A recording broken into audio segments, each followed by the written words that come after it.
What kind of new precedent do you think new technologies present to performance? Because it seems to me like maybe YouTube caught you by surprise.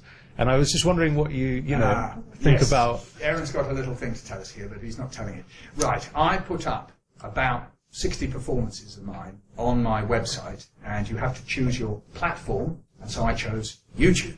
I hadn't quite figured out, this is the bit I didn't realise, is that when you put things on YouTube, I thought somehow or other the access was via my website. Then I discovered, oh no, you could get to it via YouTube.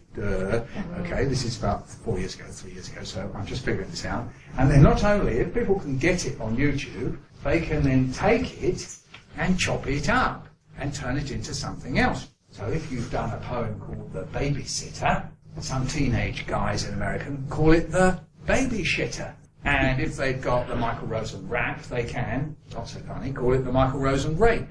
And if you've got, I don't know, anything. So meanwhile, out there in America, I have become a cult of teenage masturbators, teenage boy masturbators who turn my poems into sort of things about fucking sisters and stuff like that. So there's this whole kind of obscene thing where they've taken my poems, made them utterly obscene, and then, idiot me, what did I try and do? Pull them down. I tried to take them down because I thought, well, hang on, there's a copyright issue. Got all pompous. They're my poems. My son shot the poems. I spent the money to do it. How dare they? So what I did was I let YouTube know. And YouTube said, that's all right. What you do is you just simply say they've breached copyright. And the way you do it is you write to these, whatever you do, you'll know, you go to their URL or IPC or whatever it is, and you basically ban it. Boy, did the proverbial hit the fan. My word. At that point, they went bananas. One guy, I think it may still be there, he said, he filmed himself saying, I got a statement to make to Michael Rosen. And he's sitting there, and, and you can see his glasses in his little room. And he's sitting there, and he's got another guy put up like a manifesto against Michael Rosen, and so on. And I kind of, I started getting into email correspondence with them. And one of them said quite directly, he said, well, I said, look, the problem is that kids think I'm a poet. I haven't got any objection to obscenity. It's all right. I'm utterly liberal about it. The problem is that kids are accessing the stuff they put on the computer, they put in Michael Rosen, and up comes the Babyshitter, the Michael Rosen rape. I mean, it's all right by me. I can sort of live with it, but I'm getting letters from parents going, "Are you aware?" And of course, they think possibly it's me doing it. You see, so back come the guys in Pennsylvania. Why Pennsylvania? I don't know, my cousin was there. But anyway, back they come saying, well, that's not our fault. That's the fault was their parents letting them surf the net. At which point, I had no answer. And I said, yeah, I mean, if you've got a problem, I mean, if you let a 10-year-old surf the net, you will see the most god-awful stuff up there. So I said, fair dues, guys. At which point, I suddenly became, even more of a massive hero for the Pennsylvania masturbators. I am now right there with these guys. Every now and then I get emails from Zorg and Imperial Lobster, and they go, we've just bunged up another one that makes you look like you're, anyway, I won't go on.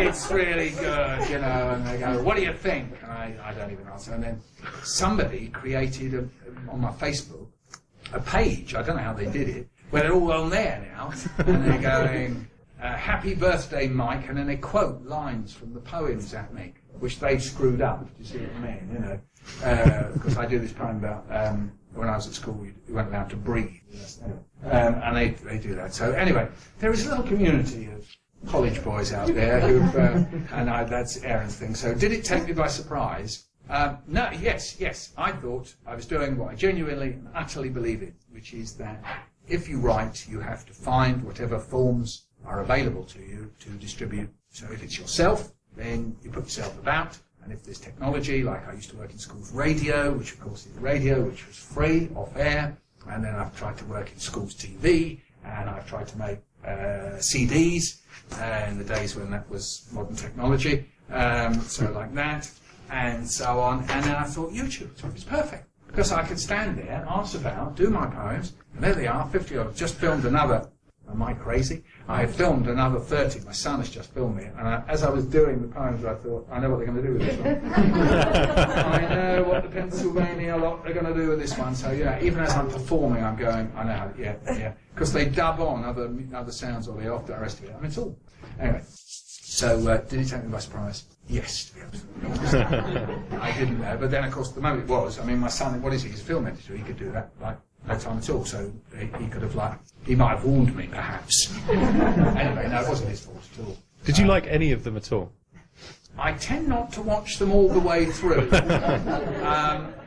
Because there's been one in particular where someone kind of did a music video of the Michael Rosen rap without adjusting your words and just putting pictures up and, you know, people dancing. It's pretty good. Oh, good. No, and I also, I mean, as it happens, I want to do something very similar to them. I want to do a clip art poem that I did called Regeneration Blues, which is all about how regeneration is really degeneration. And I kind of want to... maybe I could get onto one of them. Anyway, never mind.